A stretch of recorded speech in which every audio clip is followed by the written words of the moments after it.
Imagine standing on a quiet shoreline at dawn. Out of the mist, long, narrow ships appear.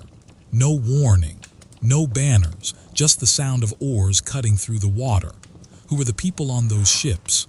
Were they only raiders chasing gold and glory? Or were they explorers, traders, settlers, part of something much larger than a single attack? In this episode, we'll explore the real history of Viking expeditions and raids, how these journeys were organized, how crews prepared and sailed across open oceans and deep rivers, what they chose to target, and why.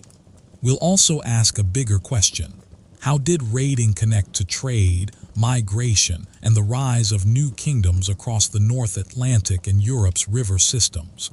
Because the Viking story isn't just about sudden violence. It's about movement, it's about ambition, and it's about how a society from the edge of Europe managed to leave its mark across half the known world. What modern people call the Vikings were not a single people or a single army. They were seafarers and raiders from Scandinavia, especially from what are now Norway, Denmark, and Sweden, operating through many chieftains, crews, and local political communities. Their expeditions could be small, seasonal strikes by a handful of ships, or they could be multi-year campaigns that aimed to seize land, extract tribute, and control key routes. The same ship technology and maritime skills that made raids possible also supported commerce, migration, and diplomacy. The historical record is uneven. Some events are described in annals and chronicles written by those attacked, while Scandinavian narratives were often written down much later and mix memory, politics, and storytelling. Where the evidence is firm, the outline is clear. Where it is uncertain, it is safer to describe what can be demonstrated from archaeology, contemporary documents, and converging accounts. The practical foundations of Viking raiding began at the shoreline. Scandinavia's long coasts and islands created communities accustomed to boats, coastal travel, fishing, and moving goods by water. By the late 8th century, Scandinavian shipbuilders had refined clinker-built hulls, overlapping planks riveted together, that produced light, flexible vessels. The key military advantage was not a single longship design, but a family of ship types and sizes, typically driven by both sail and oars. Oars gave speed and control in confined waters. A square sail made longer passages feasible while preserving crew stamina. Shallow draft let ships run up onto beaches, slip into tidal estuaries, and move along rivers as far as water and obstacles allowed. That meant raiders could arrive without a port, unload quickly, strike, and depart before defenders assembled. It also meant that a coastline, an estuary, or a navigable river was effectively an open frontier. A raid was a logistical problem before it was a battle. Crews had to be recruited and bound together by oaths, shared profit, and a leader with enough authority to maintain discipline. A ship required timber, iron rivets, tar or other sealants, rope, sailcloth, and skilled labor. Outfitting a voyage meant weapons, spare gear, food for the passage, and arrangements at home for fields, livestock, and dependents. Raiding seasons were constrained by weather and daylight, especially in the North Atlantic. In many areas, the most practical pattern was a summer voyage with a return before winter storms. That pattern is visible in early raids that seem opportunistic. Hit a target near the sea, then leave, because overwintering on hostile shores required far more planning and risk tolerance. Targets were selected with a cold logic. Early Viking raids in the British Isles are associated in the written record with monasteries and church sites along the coast. One reason was ideological distance. Raiders were not part of the Christian religious economy that protected church property through taboo. But the more immediate reason was that monasteries often concentrated portable wealth. Churches held precious metal objects, reliquaries, books with decorative fittings, and stored food and livestock. They were also often lightly defended. A coastal monastery was a node where value accumulated, where residents were unlikely to be armed in large numbers, and where the attackers could escape by sea. The raid on the monastery at Lindisfarne in 793 is one of the most famous early examples in the English record, and it became a reference point for later writers because it was both shocking and legible. A sacred site attacked without warning by strangers who could vanish back into the sea. From the perspective of the raiders, an expedition was not simply destruction. It produced goods that could be redistributed at home to secure loyalty, exchanged abroad, or converted into status through gift-giving. It also produced captives. Enslavement was part of the early medieval economy around the North Sea and beyond, and captives taken in raids could be sold, ransomed, or integrated into households. The movement of people, free and unfree, was entangled with the movement of silver, weapons, cloth, and food.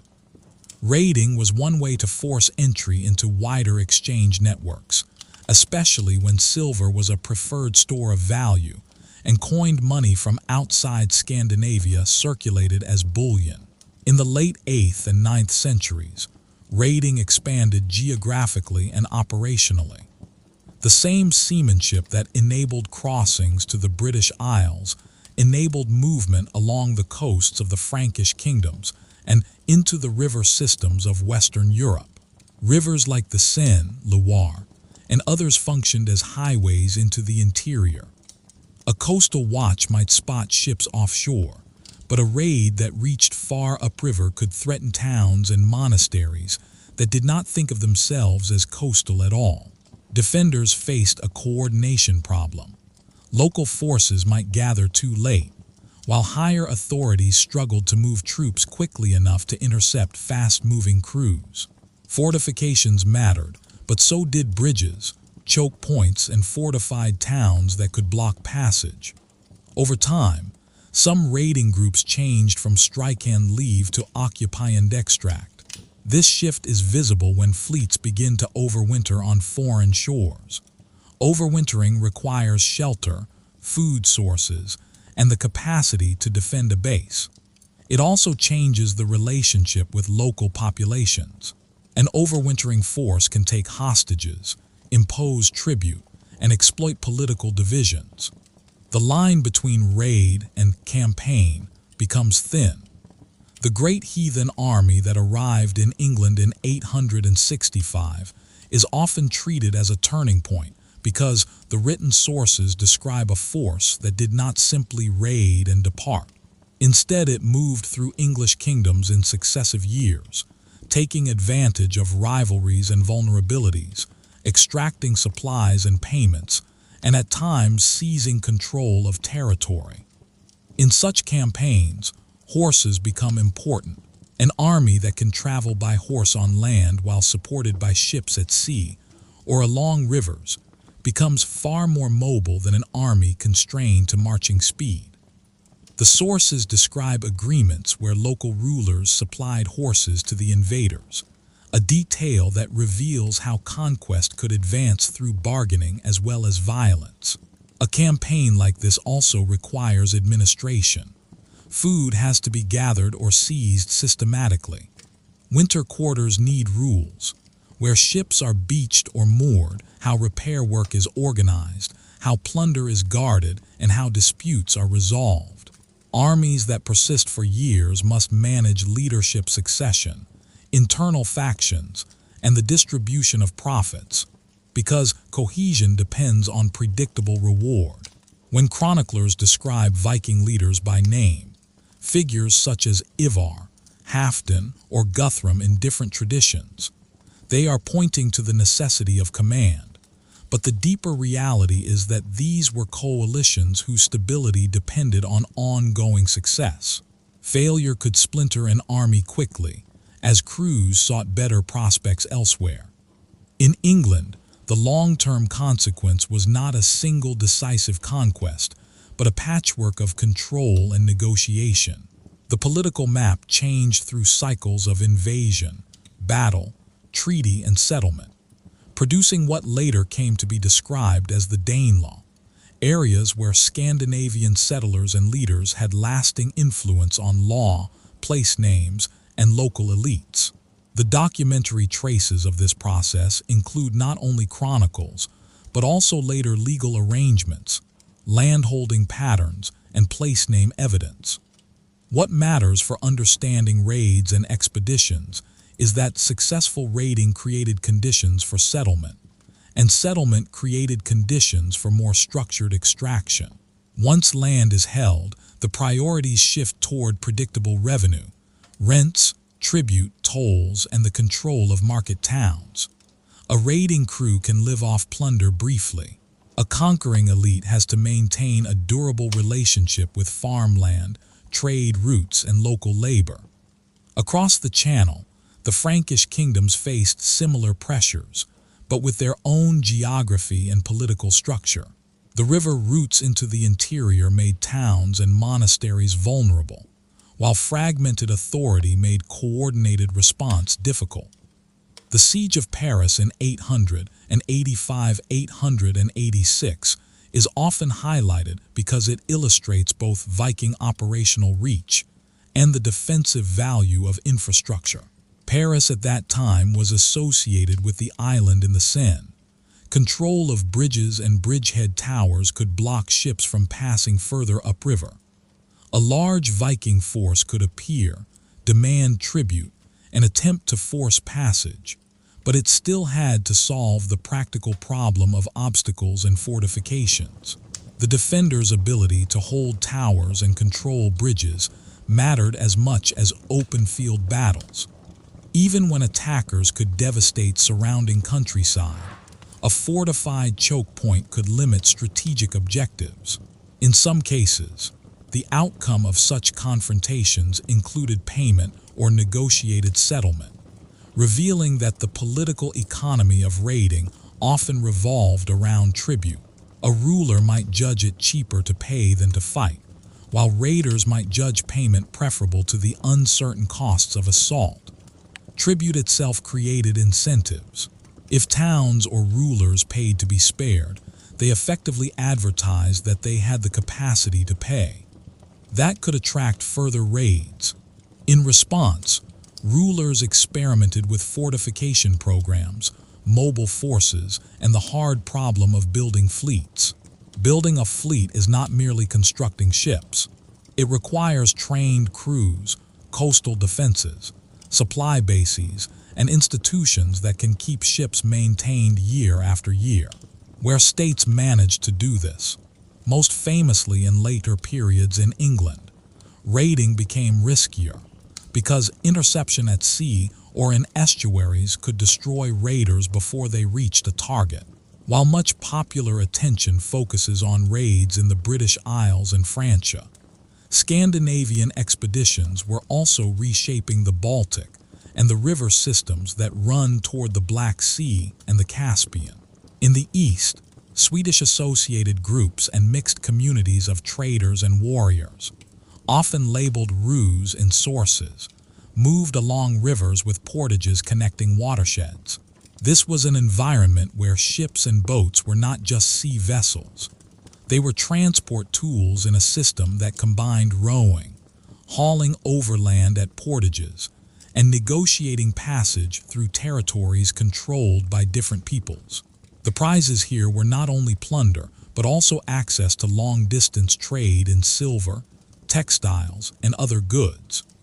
Eastern routes connected Scandinavia to the Islamic world's silver flows, and large finds of Islamic dirhams in Scandinavia show how deeply these networks penetrated northern economies. Expeditions in this sphere were adventurous in the sense of distance and complexity, but their driving logic was again institutional: tolls, alliances, and the control of routes. In the North Atlantic, voyages to the Faroe Islands, Iceland, Greenland, and for a time to parts of North America were not raids in the same mold, but they shared technical prerequisites: reliable open-sea navigation, robust ships, and social systems that could organize migration and supply remote settlements.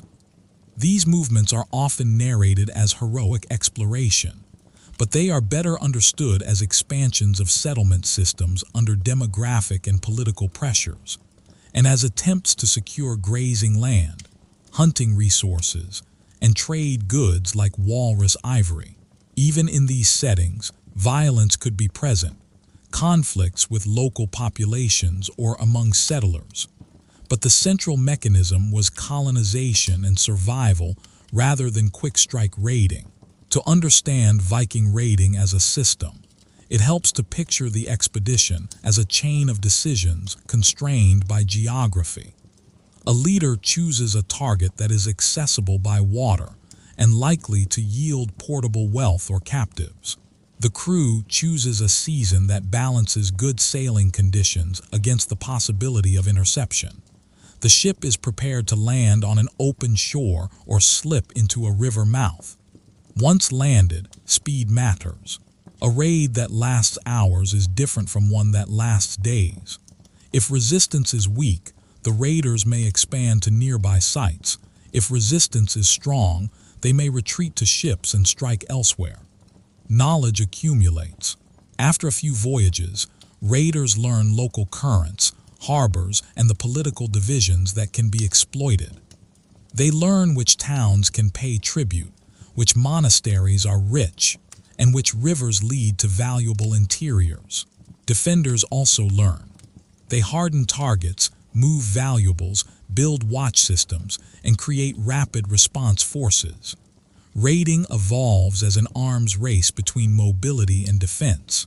This dynamic helps explain why the Viking Age is not a uniform period of constant success. There are phases when raiding appears overwhelming, and phases when it is constrained. When states strengthen coastal defenses, improve coordination, and deploy fleets, raiding becomes less profitable. When internal Scandinavian politics shift toward larger kingdoms with centralized authority, raiding can either intensify, because kings can mobilize larger forces, or change form, because rulers may prefer taxation and trade to the unpredictability of piracy. By the late 10th and early 11th centuries, some Scandinavian rulers undertook large-scale expeditions that look more like state warfare than the earlier small crew raids, including campaigns aimed at tribute and, at times, control of crowns. These later expeditions demanded even more administration, provisioning large armies, coordinating fleets, and sustaining operations across years. Yet even at its most dramatic, Viking raiding was rarely a matter of uncontrolled violence alone. It was embedded in the economics of silver and gift exchange, in the politics of status and followership, in the practicalities of ship repair and seasonal sailing, and in the weaknesses and strengths of the societies being attacked. A monastery's vulnerability, a river's navigability, a town's walls, a bridge's towers, the ability of a king to assemble troops quickly, the availability of horses for rapid movement, and the willingness of local leaders to bargain. All of these could be decisive. Adventure, in the historical sense, meant accepting uncertainty over distance, weather, and resistance, but it also meant calculating odds and managing resources. From here, the story can follow a concrete path through a few representative expedition types. The early coastal raids focused on portable wealth, the river raids and tribute economy in the Frankish realms, the multi-year campaigning and settlement process in England, and the eastern river route expeditions, tied to silver flows and route control. Each strand shows the same underlying themes: logistics, finance, law and tribute, information and infrastructure, returning in new forms as Scandinavians, and their neighbors adapted to one another across 2 to 3 centuries, and as raiding gradually merged into the politics of kingdoms and the administration of territory.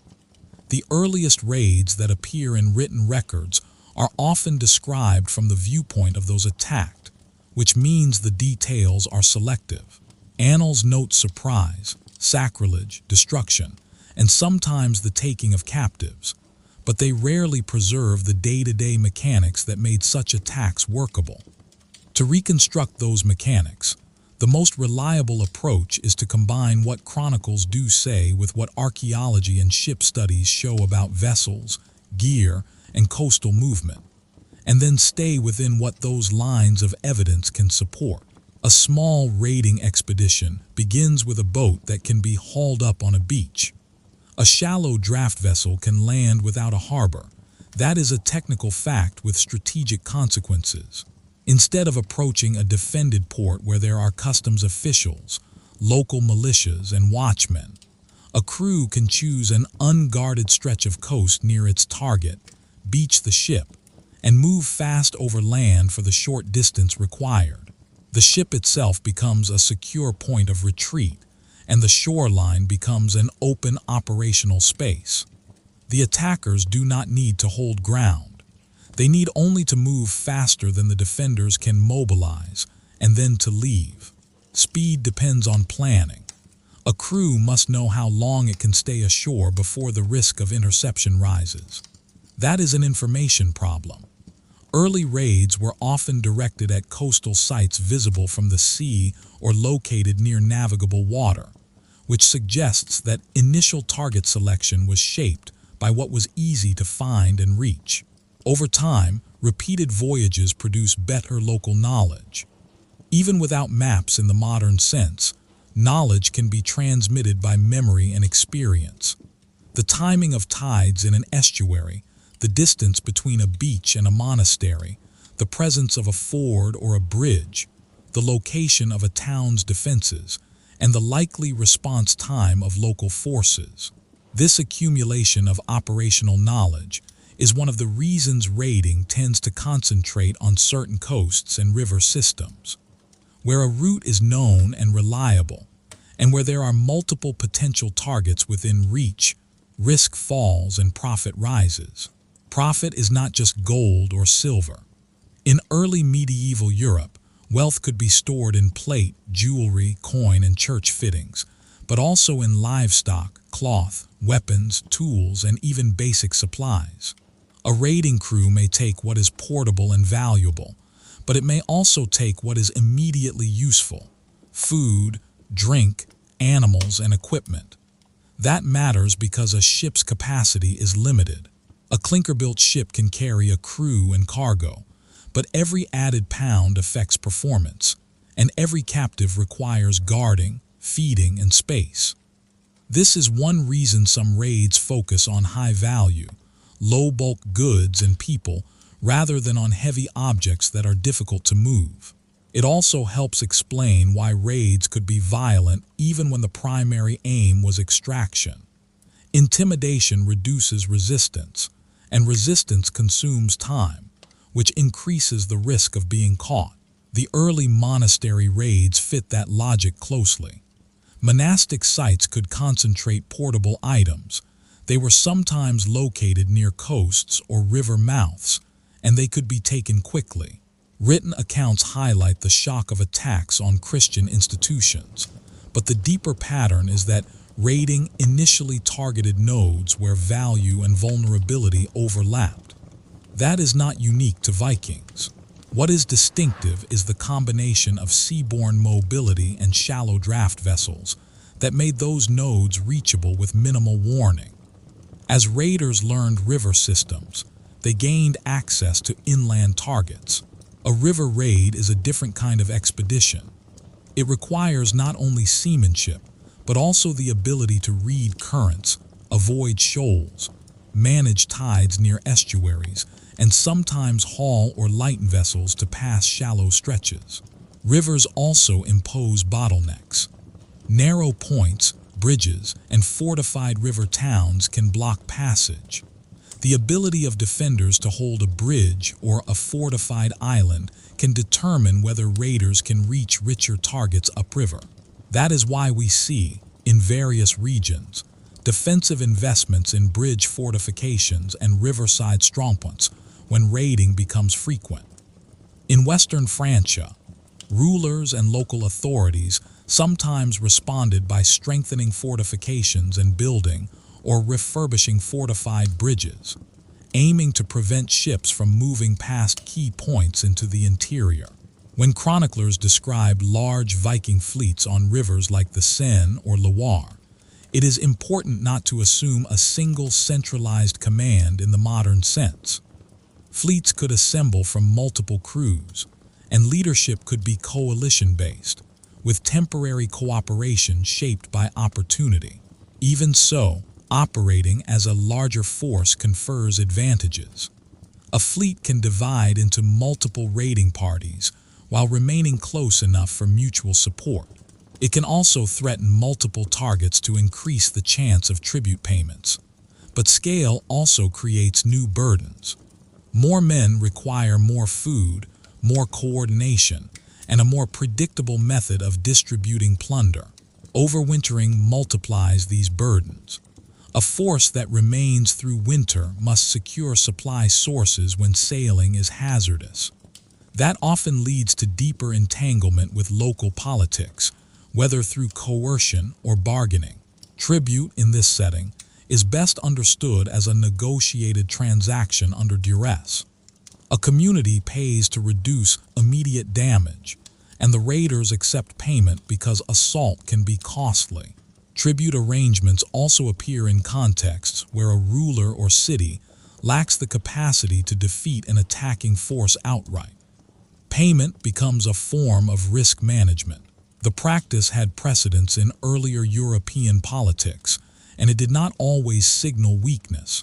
Sometimes it reflected a calculated choice, but it created incentives on both sides.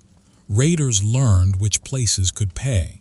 Rulers faced the challenge that paying once might invite future demands, while refusing might result in destruction. The tension between these choices shows up repeatedly in the narrative sources, even when those sources present events through moral condemnation rather than strategic analysis. England's experience in the 9th century illustrates how the system could move from raid to settlement. The Great Heathen Army, as described in Anglo-Saxon sources beginning in 865, did not operate as a single raid. It moved from kingdom to kingdom over years, taking winter quarters. Wintering is an institutional marker. It implies not only survival but organization. Guards, stores, repair work, and the political handling of captives and local leaders. It also implies a shift in objectives. A force that returns home after a raid can remain largely external to local structures. A force that winters must deal with local production, and that pulls it toward control over farmland, towns, and routes. The mobility of such armies depended in part on horses. Contemporary accounts suggest that Scandinavian forces in England acquired horses, sometimes as a condition of agreements or as spoils. A mounted force can traverse larger areas quickly, choose where to fight, and shift between targets faster than defenders can react. Ships still matter as transport and supply along coasts and navigable rivers, but once horses are available, the raiders' operational radius expands sharply inland. The combination of ships for strategic movement and horses for tactical mobility made it harder for fragmented kingdoms to contain them. Treaties and settlements were not simply endpoints, they were mechanisms. When sources describe agreements between Viking leaders and Anglo-Saxon kings, the important point is that such agreements reorganized access to land and revenue. Where Scandinavian leaders held territory, they were positioned to collect rents, impose dues, and control market access. Over time, a mixed society emerged in many areas, evidenced by place names, material culture, and later legal traditions. The details vary region to region, and the written record is not always explicit about administrative arrangements, but the broad pattern is well supported. Raiding and campaigning helped establish Scandinavian elites in parts of England, and those elites then operated within evolving local systems of landholding and governance. In the Frankish realms, a comparable mechanism appears in the formation of Normandy. The traditional outline, based on Frankish sources, is that a Scandinavian leader known as Rollo was granted land in the Lower Seine region under an arrangement with the Frankish king, in exchange for obligations that included defense against other raiders. The exact details and chronology are debated in scholarship, and later Norman tradition elaborated the story, but the core point is straightforward. States sometimes tried to turn raiders into stakeholders by granting land and incorporating leaders into an existing hierarchy. Rulers aimed to stabilize a vulnerable frontier and redirect Scandinavian military power toward defense rather than predation. The emergence of Normandy as a political entity demonstrates that raiding pressure could produce institutional adaptation on both sides. All of these Western developments are only part of the Viking world. In the East, river routes connected the Baltic to the Black Sea and the Caspian through a chain of rivers and portages. These expeditions are sometimes framed as exploration, but they are best understood as movement through an existing patchwork of peoples and polities, where passage required negotiation or force, and where profit depended on access to trade flows. Archaeological evidence, especially hoards and coin finds, shows that large quantities of Islamic silver reached Scandinavia over these routes. This silver was not merely decorative. It functioned as bullion for exchange and as a store of value, and it could be redistributed by leaders to secure followers. The flow of silver into Scandinavia, visible in hoard patterns, aligns with the idea that eastern routes were a major economic artery for Scandinavian communities during parts of the Viking Age. Operating on these routes required a different skill set from open sea raiding. It required knowledge of river systems, the ability to haul boats overland at portages, and the capacity to manage relations with communities controlling key nodes. It also required an understanding of the market demand for captives, furs, wax, honey, weapons, and other goods. The line between raiding and trading could be thin. A group could trade in one zone and raid in another, depending on resistance, opportunity, and the balance of power at a given moment. That flexibility is part of why the Viking Age is difficult to summarize with a single label. It was not a uniform wave of violence. It was a set of adaptive behaviors in a world where maritime and riverine mobility created new possibilities for profit and power. The North Atlantic voyages to Iceland and Greenland, and the brief Norse presence in North America, sit adjacent to this system. They are not primarily raids in the way the English or Frankish episodes were, but they share the foundational technologies and social organization that made long-distance movement possible. Settlement in Iceland in the late 9th century and later in Greenland required ships capable of open ocean passage, as well as the movement of livestock, tools, timber, and people. These were high-risk undertakings with narrow margins for error. The sagas provide narratives about these movements, but they were written down centuries after the events and must be treated cautiously. Archaeology provides firmer anchors. Settlement remains, farm sites, and material culture that confirm Norse presence and its broad timelines. In Greenland, the sustainability of settlements depended on pastoral farming under marginal conditions and on external trade, including high-value goods. These Atlantic expansions show that expedition in the Viking world could mean raiding, trading, colonizing, and governing, often with the same types of vessels and overlapping social networks. To keep the focus on raids and expeditions in the sense you asked for, raids, campaigns, and the machinery behind them. The most illuminating path is to follow one operational corridor in detail and then compare it with another. One corridor is the North Sea and the English coast, where ships, seasonal raiding, and later overwintering and settlement are well attested in written sources. Another is the river corridor of Western Francia, where fortifications, bridges, tribute, and negotiated settlements show up repeatedly. A third is the Eastern River Network, where silver flows and route control can be traced through archaeology and the broad outlines in external sources. Each corridor forces the same practical questions. How do you move men and supplies? How do you turn violence into usable wealth? How do you avoid being trapped?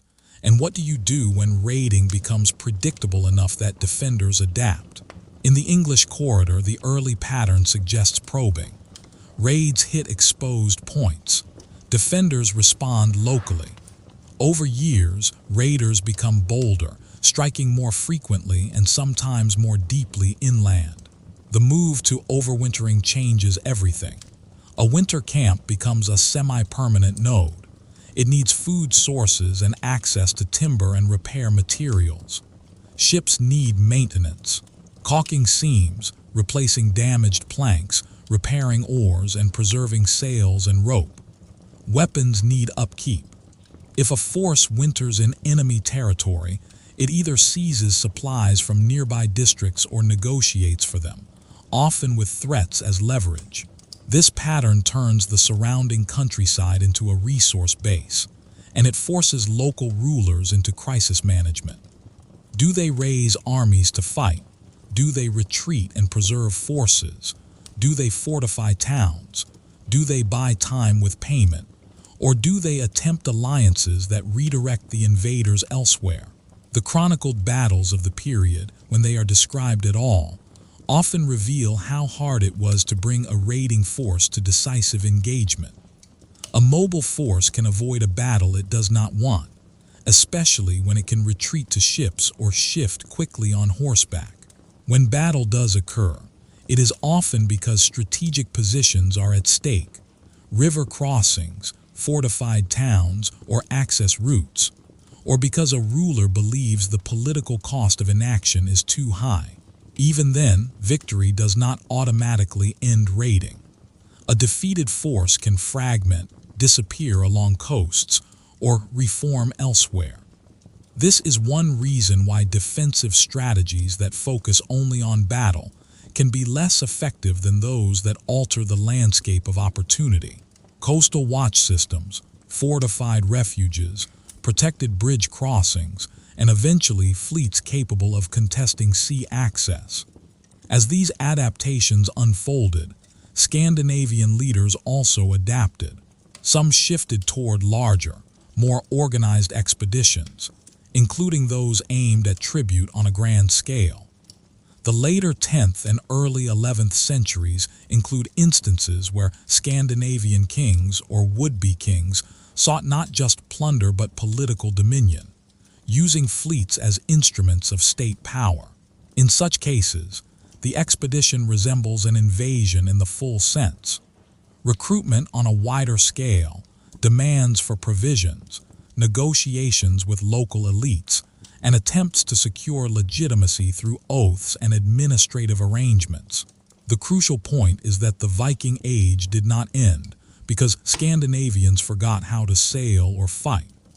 It transformed as states on all sides built institutions capable of sustaining defense, taxation, and maritime power at larger scales. With that transformation in view, it becomes possible to reconstruct a representative raid in operational terms without inventing scenes. Imagine a coastal target in the 9th century, a site near a navigable inlet, with known stores of valuables and limited defenses. The attacker's advantage lies in timing, surprise, and the ability to leave. They land in a place that avoids immediate detection, move quickly to the target, take portable wealth and captives, and return to ships before local forces assemble in strength. If defenders appear early, the attackers may abandon the attempt, taking what they can and leaving. If defenders appear late, the attackers may expand to nearby sites. This pattern is visible across multiple regions because it reflects the constraints of small forces operating in hostile territory. When raids grow into campaigns, the raid's logic persists but is nested inside a larger plan. Take a town, secure winter quarters, extract supplies systematically, and use mobility to pressure multiple districts. The English record allows a relatively continuous view of how raiding pressure forced institutional change, and how those changes, in turn, altered the incentives and tactics of Scandinavian expeditions. It is also a setting where the difference between a raid, an army, and a political settlement can be traced through concrete events and mechanisms rather than through generalized description. In the 9th century, the English kingdoms were not unified. Northumbria, Mercia, East Anglia, and Wessex each had their own political leadership, their own local aristocracies, and their own vulnerabilities. A raiding group did not need to defeat England as a whole because there was no single coordinated English state to defeat. A fleet could exploit fragmentation, taking advantage of the fact that one kingdom's crisis did not automatically mobilize another's resources. The decision to fight, pay, negotiate, or withdraw was made locally and often under immediate pressure. This is why early raids can look sporadic and opportunistic at first, and then suddenly take on a more systematic character as raiders discover which polities are weakest, which coastlines are least protected, and which internal rivalries can be leveraged. When the sources begin to describe overwintering armies, that is evidence not only of Scandinavian ambition, but of an operational solution to a basic problem: the limits of seasonal raiding. A summer raid can produce plunder, but it also resets each year. Crews disperse and must be recruited again. Knowledge is retained, but the expedition does not automatically scale. A force that winters in the target region can preserve cohesion, accumulate supplies, and apply continuous pressure, because it does not need to cross the sea again to resume operations. Wintering also allows raiders to position themselves for the next campaigning season, closer to their targets and more aware of local political developments. A winter camp is not merely a place to sleep. It is an administrative arrangement imposed onto hostile territory. Food must be procured in predictable quantities. That can happen through direct seizure, through levies compelled by threat, or through negotiated deliveries in exchange for temporary restraint. Fuel and building materials must be gathered, and repair work must be organized. Ships hauled up for the winter require maintenance to remain seaworthy. A vessel's hull, seams, and fittings deteriorate. Sails and rope must be protected. Oars and steering gear are vulnerable to damage. In addition, weapons and armor require repair and replacement. A sustained expedition therefore needs access to wood, ironwork, and skilled labor, whether brought by the raiders themselves or coerced from local communities. These requirements pull the expedition into a more regular relationship with land and people, which is one reason overwintering tends to be a bridge between raiding and territorial control. When Scandinavian forces moved through English kingdoms, they also confronted an economic geography shaped by towns, monasteries, estates, and river crossings. A raid that aims for maximum profit with minimal risk tends to focus on nodes, places where wealth and provisioning are concentrated and where movement can be controlled. River crossings, for example, determine how quickly defenders can pursue or assemble, and how easily attackers can shift between districts. Towns matter because they are markets and administrative centers.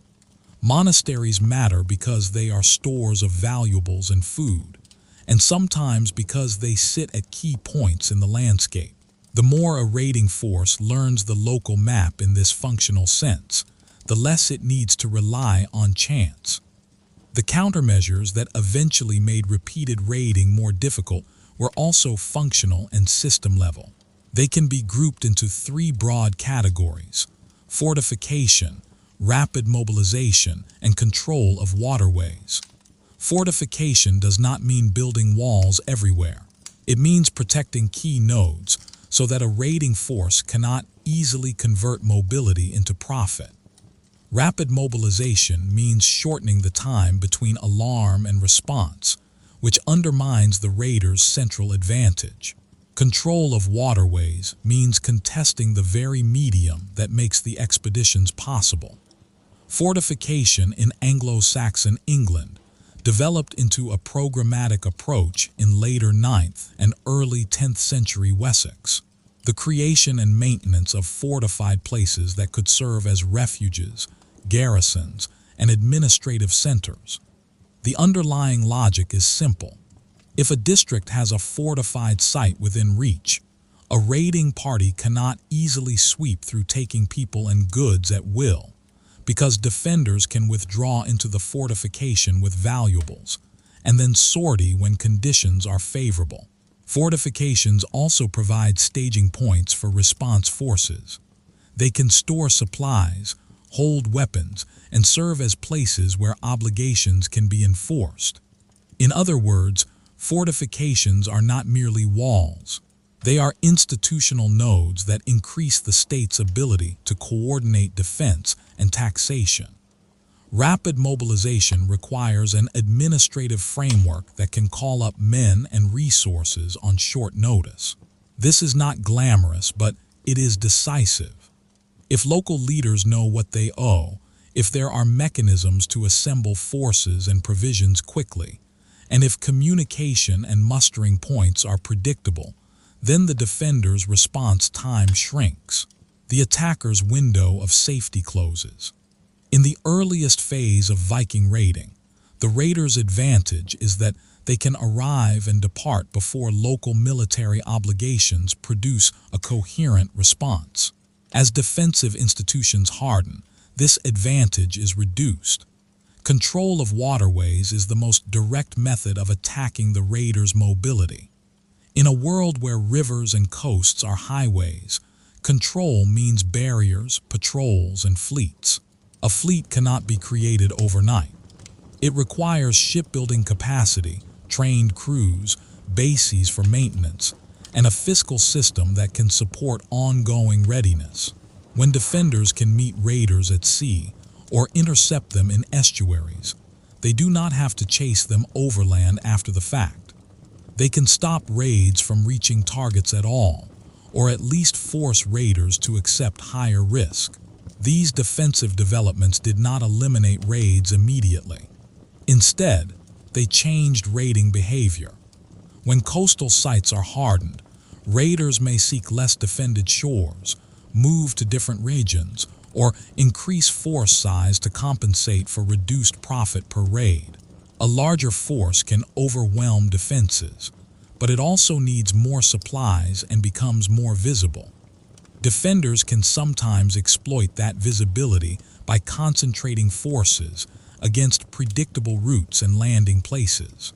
This interaction is one reason the history of Viking activity shows waves and shifts rather than a uniform line. The relationship between raiding and political legitimacy is visible most clearly when Scandinavian leaders start to treat territory as a revenue base rather than a raid zone. Once a leader holds land, the nature of profit changes. Plunder is a one-time gain. Rents, dues, tolls, and tribute are recurring. A leader who expects to collect recurring revenue has an incentive to stabilize the region enough that production continues and trade flows. That does not mean peace, but it often means a transition from destructive raiding toward controlled extraction.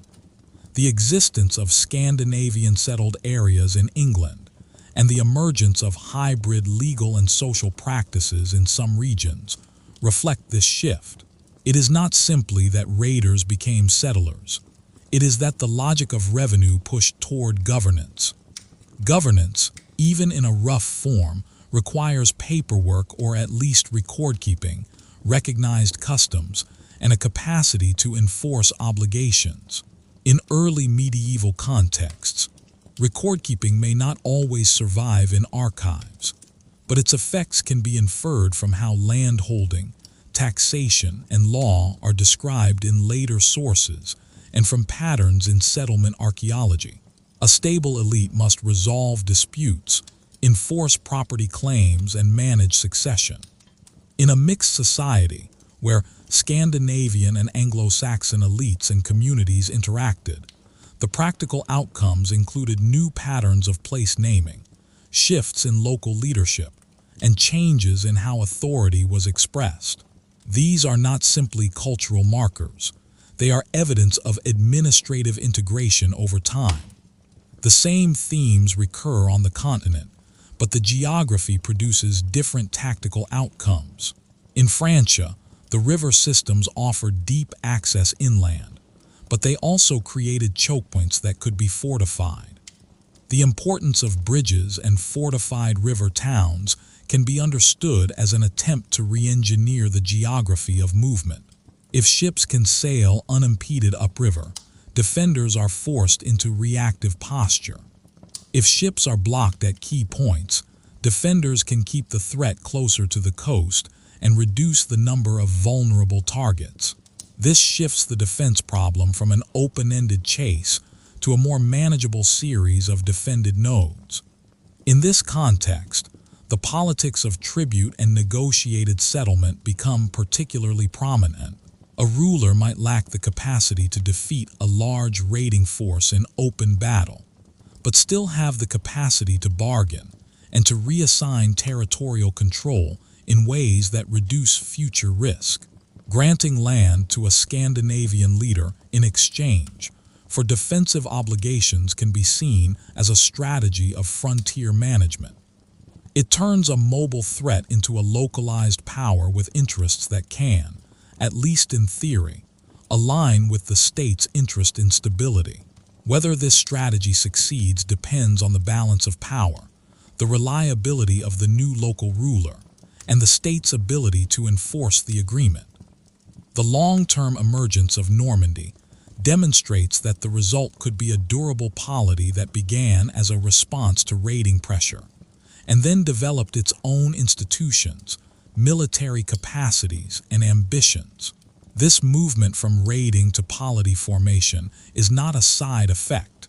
It is a core mechanism of the Viking Age in several regions.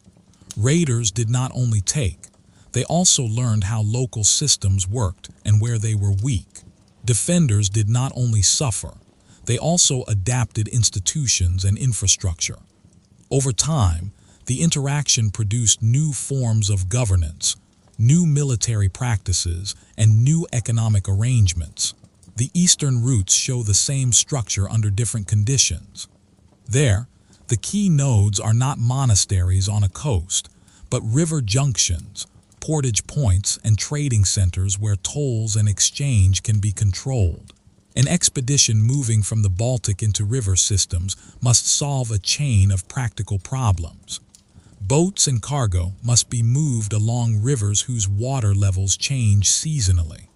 Rapids and shallow stretches can halt movement. Portages require manpower and organization, because boats must be hauled over land between watersheds.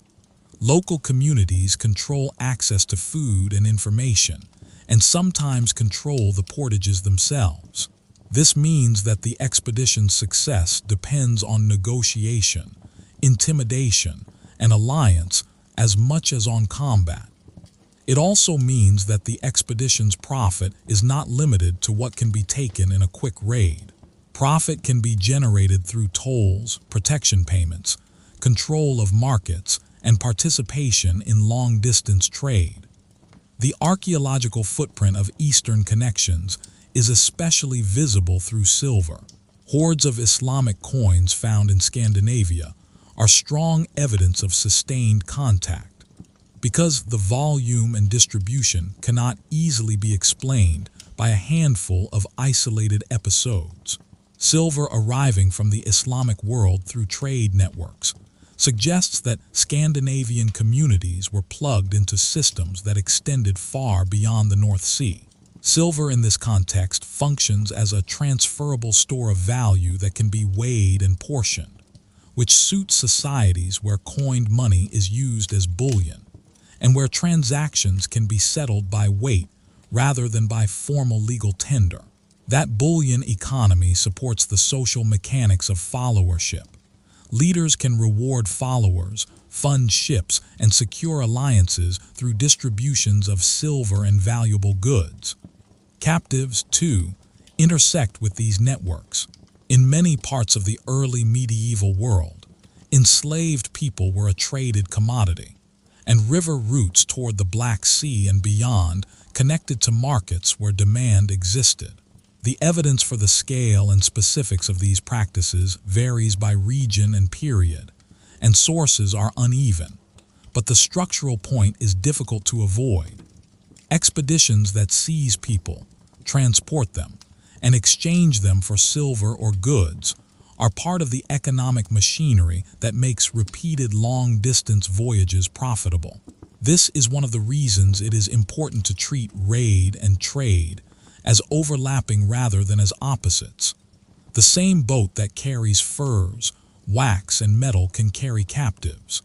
The same crew can bargain in one place and fight in another. The choice is often situational, shaped by local resistance and opportunity.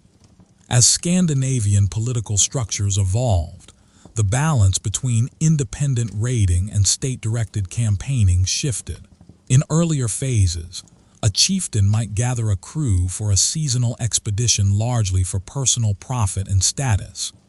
In later phases, kings with greater capacity could mobilize larger fleets, impose obligations, and pursue strategic goals such as controlling tribute streams, securing recognition, or claiming kingship abroad.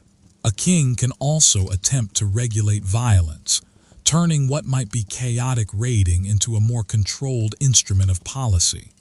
But control is never complete. Even in periods of stronger monarchy, individual leaders and crews can act independently, and the sea offers many exit routes. The later large-scale expeditions aimed at England demonstrate how raiding techniques could be integrated into statecraft. Demands for payment could be systematized into a form of tribute that resembles taxation imposed by force. The logic is again administrative. If payment can be made predictable and enforceable, it becomes a revenue stream rather than a one-time windfall. But it remains unstable because it depends on the ability to threaten violence and to return repeatedly to enforce demands. Defenders respond by strengthening institutions, and as institutions strengthen, the cost of enforcement rises. Over time, the space for profitable raiding narrows. Coasts are watched, key towns are fortified, response time improves, fleets contest access. The result is not simply the end of Scandinavian maritime activity. It is a transformation in how maritime power is used. In some regions, Scandinavian-descended elites become rulers within Christian political structures, adopting and adapting local administrative practices. In other regions, Scandinavian kingdoms develop stronger internal institutions that channel resources into state projects, including warfare and diplomacy. The very skills that made raids possible, shipbuilding, navigation, crew organization, remain valuable, but the context changes. To keep the narrative grounded in expeditions and raids as lived systems, the next step is to move from these structural dynamics to a concrete operational cycle. How a fleet assembles, how it chooses a corridor, how it times a landing, how it handles captives and loot, how it manages risk of interception, and how it decides whether to disperse after a raid or to hold together for a longer campaign.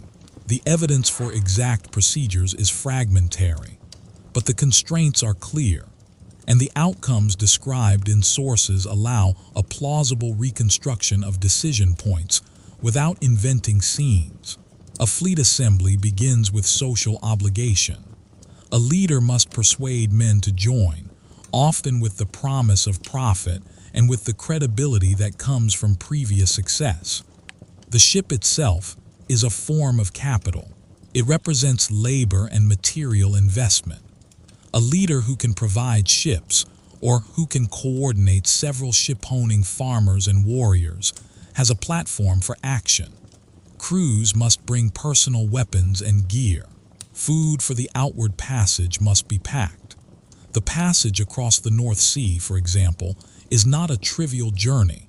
Weather and visibility matter. Navigation relies on experience of winds, currents, and the appearance of land. Ships can become separated.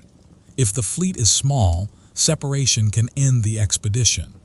If the fleet is large, separation can still create vulnerability because a lone ship is easier to intercept or to overwhelm. On approach to a target coast, the choice of landing site shapes everything that follows. A landing close to the target shortens the overland movement, but it may be more visible. A landing farther away can reduce detection risk, but increases the time and effort required ashore.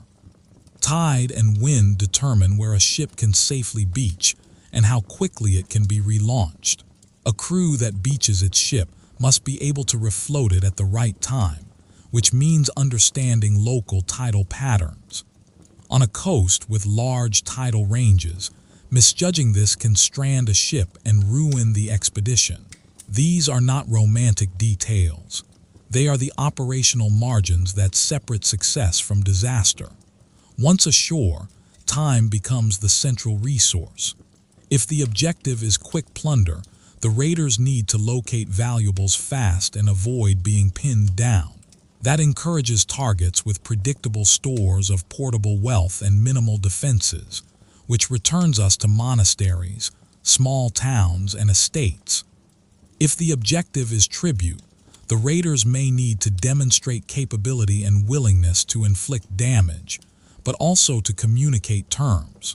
That means they need intermediaries, whether captives used as messengers, local negotiators, or contacts established through prior voyages. Tribute arrangements require both sides to believe in follow-through. Raiders must believe payment will be delivered. Defenders must believe that payment will reduce harm, at least temporarily. The handling of loot and captives introduces another set of constraints. Loot must be secured and transported back to ships. Captives must be controlled and guarded, which consumes manpower and increases risk of disorder. If a crew takes many captives, it may need to depart quickly because its mobility on land is reduced. If it takes bulky goods, the same applies. This is one reason the most operationally efficient forms of profit are often those that compress value. Precious metals, jewelry, coin, high-value goods, and sometimes ransom arrangements for important individuals. At this point, the expedition faces a decision. Leave immediately, move to a second nearby target, or attempt something more ambitious such as penetrating upriver or seeking winter quarters. The choice depends on resistance, opportunity, and the condition of ships and crew. If defenders are assembling rapidly, departure is rational. If defenders are fragmented or slow, raiders may extend operations. If a fleet is large enough to risk staying, and if it can find a defensible base with access to supplies, it may consider wintering. Wintering is the gateway to campaigns and settlement, and it is also the point where the expedition's internal governance is tested most severely. Because long duration amplifies disputes over leadership and distribution. In England, the best documented sequence of this escalation runs through the later 9th century. Because the written record begins to connect repeated Scandinavian operations to specific political responses, especially in Wessex. The practical problem for a West Saxon ruler was that a raiding fleet did not have to win a single decisive battle to be strategically successful. It could choose when to fight and when to withdraw, and it could shift between coasts, estuaries, and river mouths faster than a purely land-based response could consistently match. A defensive system therefore had to be designed around denying easy gains and shortening response time, not merely around seeking set-piece victories. One of the clearest examples of this logic is the emphasis placed in Wessex on a network of fortified places. Fortified sites change the geography of risk. If a district has a defended refuge within reach, people can move livestock, stored food, and portable valuables behind walls on short notice. That undermines the raider's ability to convert speed into profit, because a quick strike against an undefended settlement yields less if the defenders have somewhere to retreat with resources. Fortified sites also provide permanent garrisons, which means that a response force can exist locally without having to be assembled entirely from scratch each time. In practice, this shifts defense from being purely reactive to being partially anticipatory. A raiding party that expects only scattered resistance may find instead that its targets are hard points connected by roads and by obligations that can produce armed men quickly. The details of how a fortified network is maintained matter.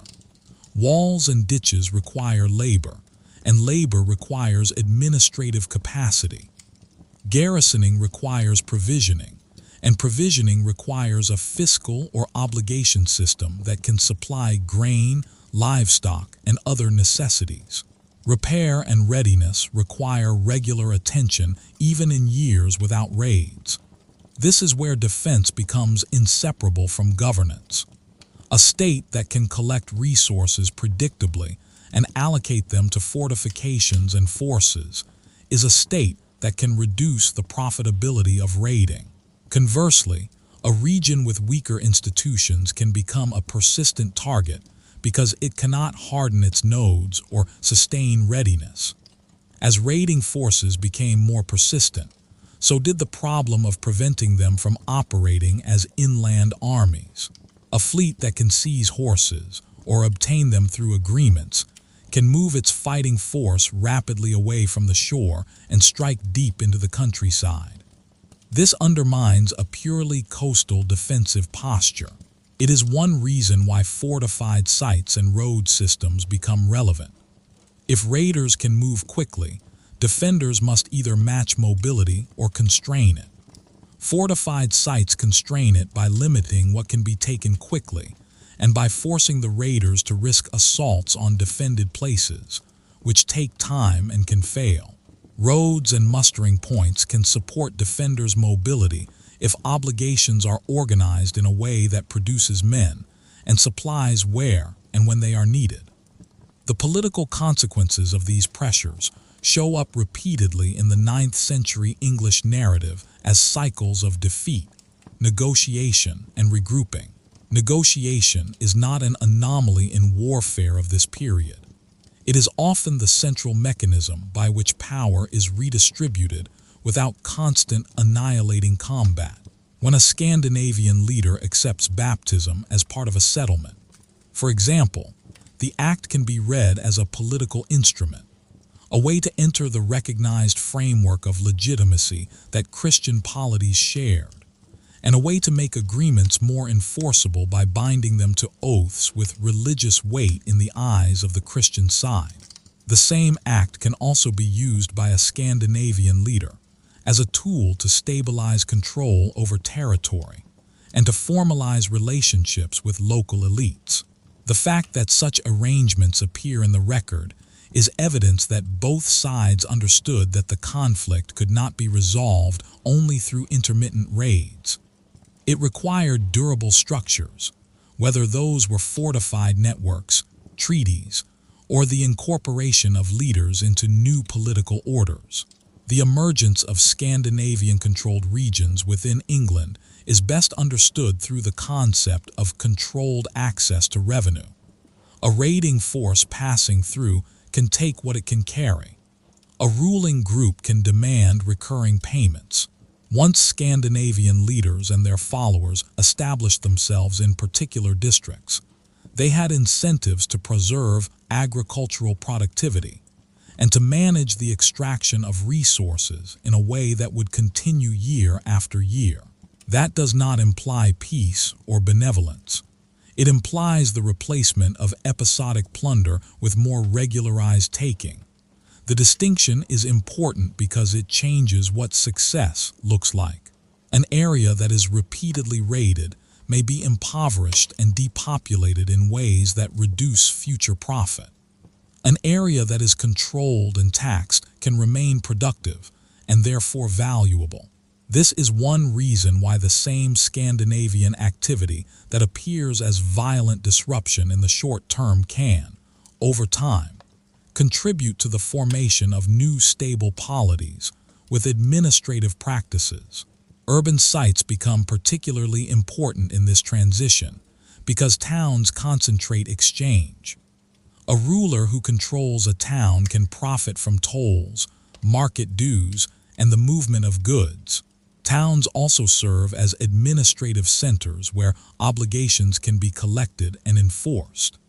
In the Scandinavian-controlled parts of England, the control of key towns and river crossings is therefore central to understanding how raiding energy turns into durable power. The same is true in Ireland, where Scandinavian activity included raids, but also the establishment of long-term bases that developed into towns. Coastal and riverine access again drives the pattern. Ships can arrive by sea, move up rivers, and establish positions at points that connect maritime routes to inland resources. Over time, the existence of such bases changes local politics because it introduces new fortified nodes with access to external trade and to reinforcements by sea. The Irish evidence is particularly useful for showing how a raid can be one phase of a longer relationship between raiders and the societies they target. Early attacks described in Irish annals emphasize monasteries and vulnerable sites, but the later emergence of Scandinavian-founded or Scandinavian-influenced towns indicates a shift toward sustained presence and commerce. A port town is an infrastructure investment. It implies quays or landing places, storage, markets, and some form of authority capable of keeping order and extracting dues. It also becomes a point where goods and people can be moved efficiently, and a point from which raids can be launched or resisted. This is not a separate story from raiding.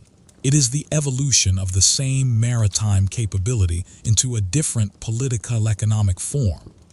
In Scotland and the Northern Isles, the record is less continuous in contemporary written sources, and archaeology carries more weight. Here too, geography shapes outcomes. Island chains and northern coasts offer both opportunities for Scandinavian settlement and corridors for movement. Control of islands and coastal routes can support both raiding and trade, and it can create a springboard for operations in adjacent regions. Where Scandinavian settlement becomes dense, it tends to produce long-lasting cultural and political effects, visible in place names and material culture. These effects are evidence of persistence and integration, not simply of transient raids. Across all these regions, the ship remains the central enabling technology, but it is important to be precise about what that means. A raiding ship is not a magical device.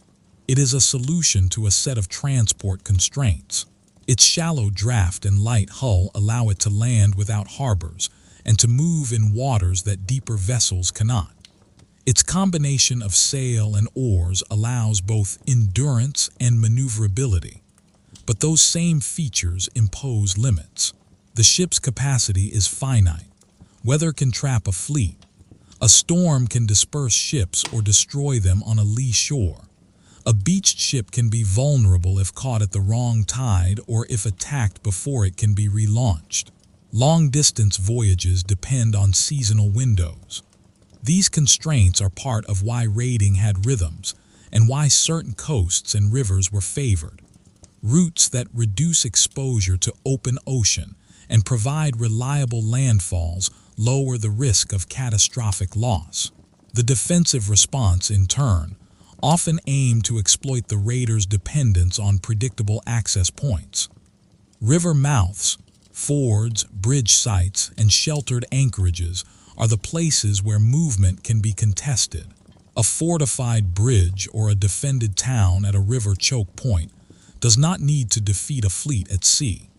It needs only to prevent it from passing inland, thereby limiting target options and increasing the cost of any attempt to break through. When a fleet is blocked, it must either attempt a costly assault, seek another river, or return to the sea. Each of those choices has costs.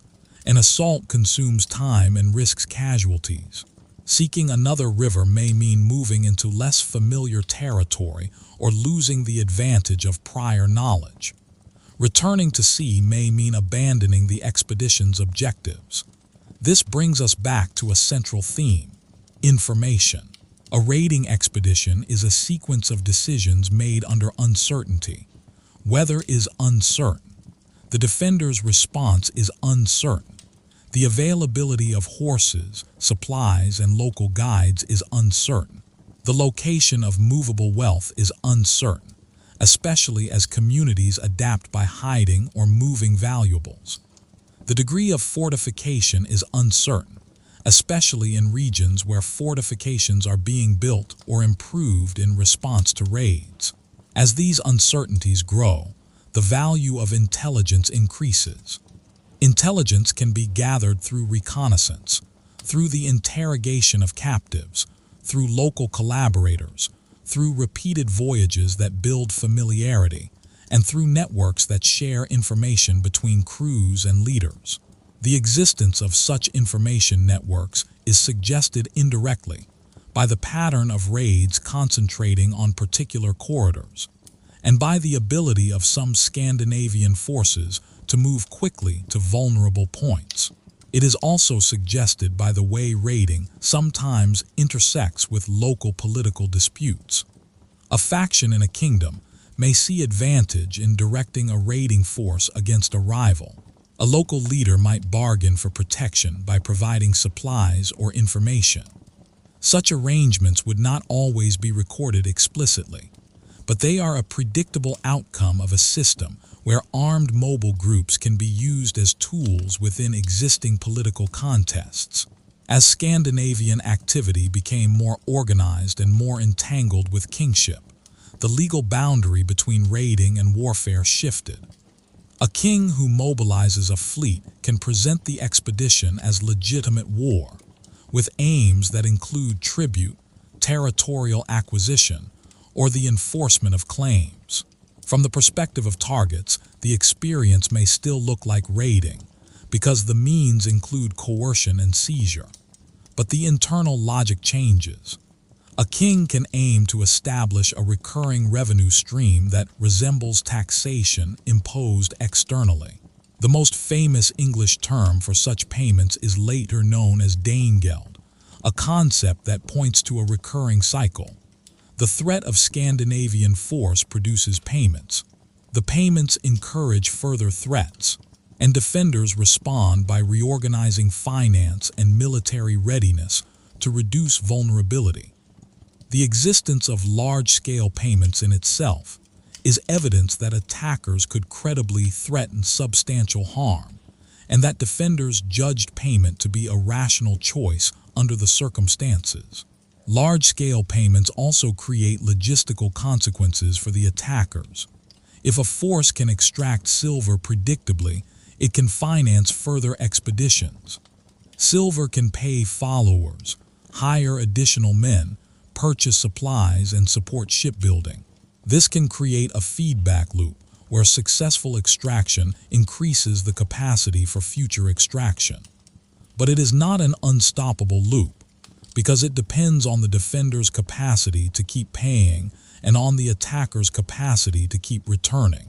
If defenders strengthen and the risk of interception rises, the cost of enforcing tribute increases. At some point, the expected profit may fall below the expected cost, at least for some leaders and crews. When that happens, raiding patterns shift again, either toward weaker regions, toward different forms of activity such as trade and settlement, or toward more ambitious campaigns that aim to seize control directly rather than rely on repeated extortion. In this period, the North Sea and Channel region can be understood as a single connected operational theater. Ships move between Scandinavia, the British Isles, and the continental coast. Leaders and crews can shift their focus depending on opportunity. If one region hardens defenses, another may offer softer targets. This is one reason why the history of Viking expeditions cannot be reduced to a single national story. It is an interconnected maritime history, where developments in one place influence choices elsewhere. A strengthened fleet in one kingdom can divert raids toward another. A successful tribute payment can attract further attention.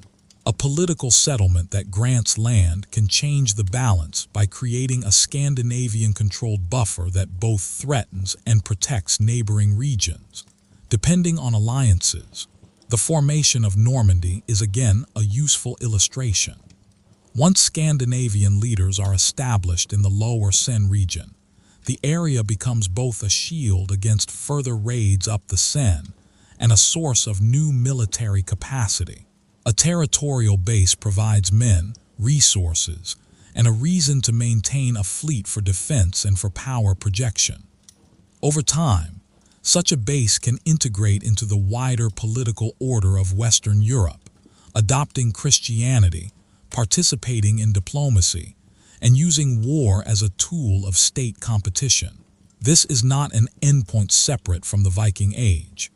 It is one of the Viking Age's transformations, where maritime violence and mobility contribute to the creation of a polity that then operates as a conventional actor within the medieval European system. To keep the focus on expeditions and raids themselves, it helps to examine the typical failure modes that constrain them. One failure mode is interception. A raiding crew depends on a safe retreat to its ships.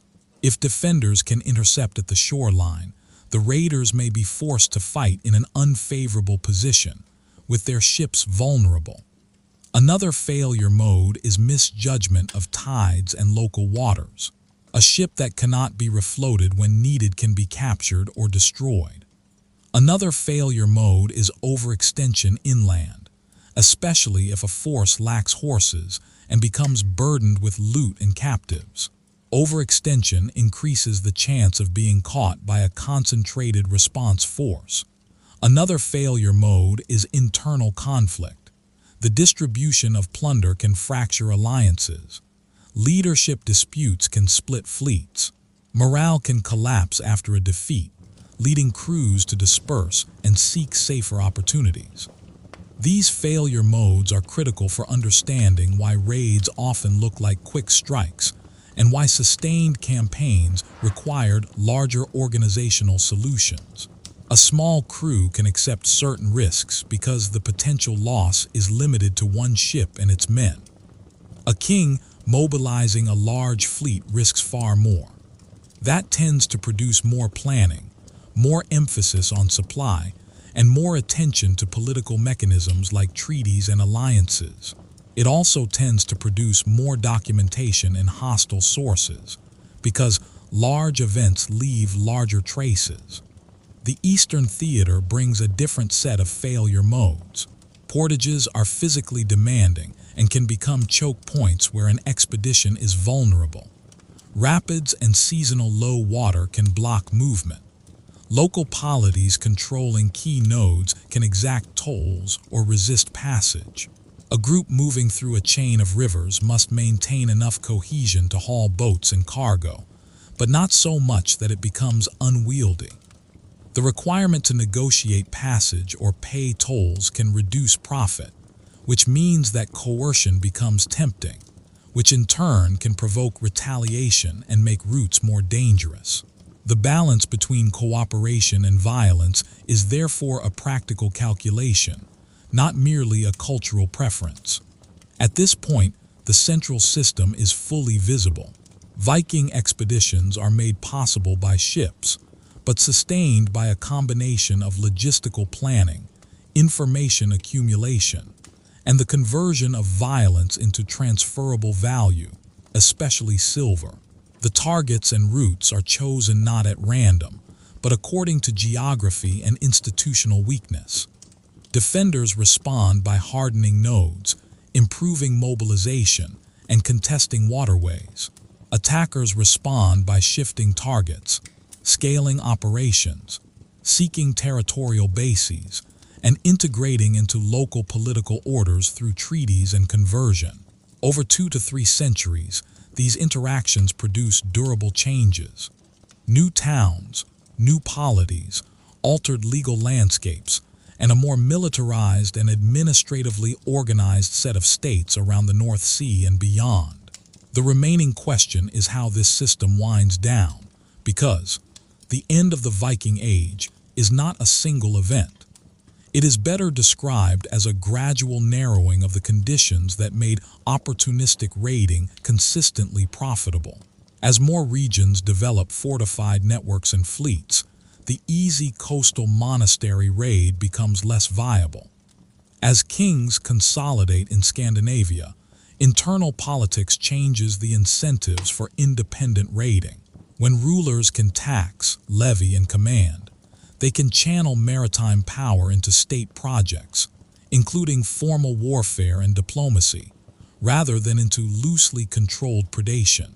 When Scandinavian leaders become Christian and integrate into the diplomatic and legal frameworks of neighboring states, the ideological distance that once made raids on monasteries an obvious target diminishes, but more importantly, the political costs and opportunities shift. A Christian king has new reasons to avoid certain targets, new ways to justify war, and new channels for negotiation.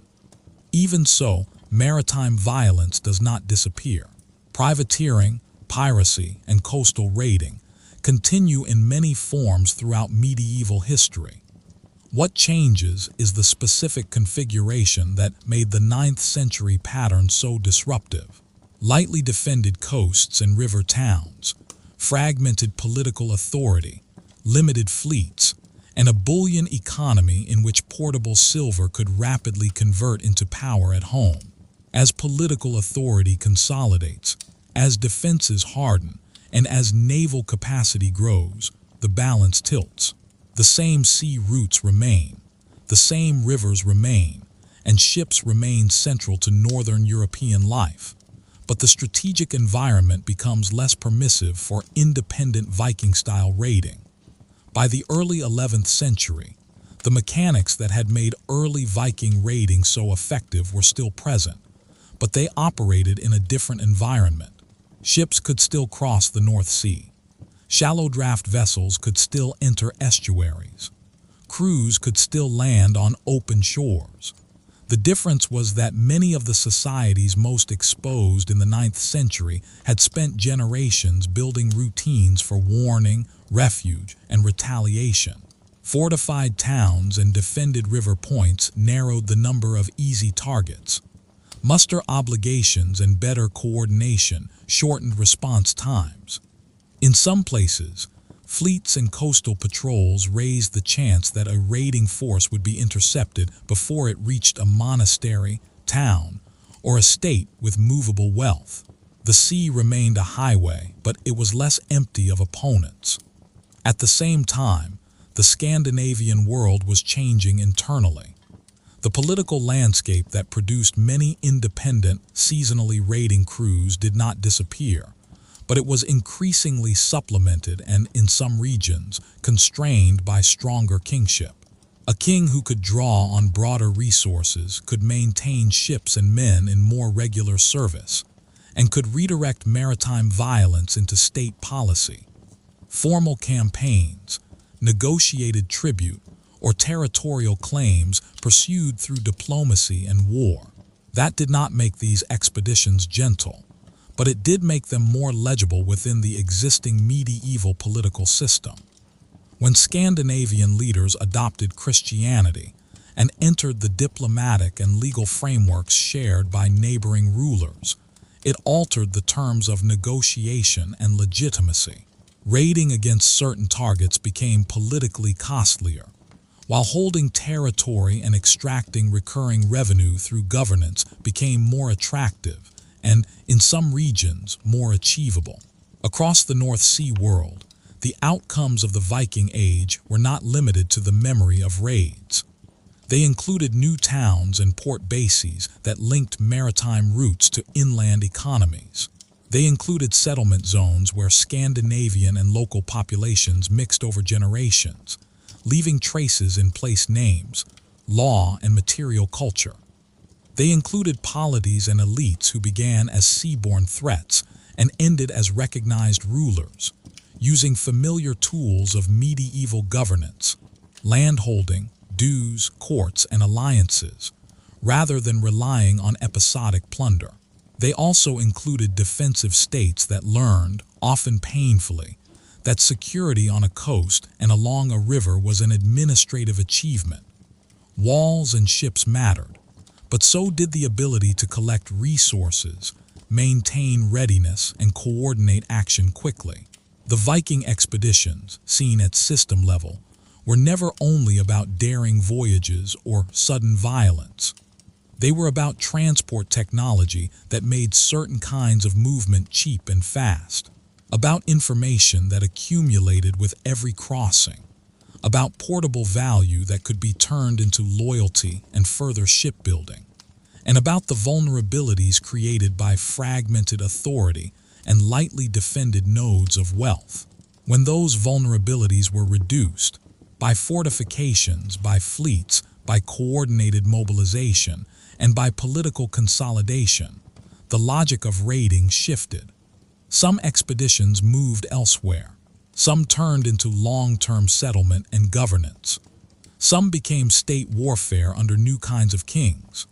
The most enduring fact is that the same coastlines, estuaries, and rivers that enabled raids also enabled exchange. The ships that carried raiders carried traders and settlers as well. And the pressure of raids forced governments to build stronger institutions that reshaped Northern Europe's political geography.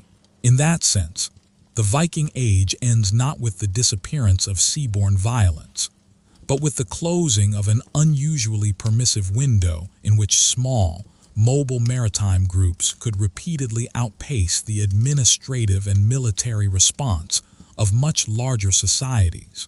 What remains after that window narrows is a more heavily defended, more interconnected North Sea world, where the skills of Scandinavian seafaring continue, but the opportunities that once made raiding the dominant expression of those skills become harder to find and harder to sustain.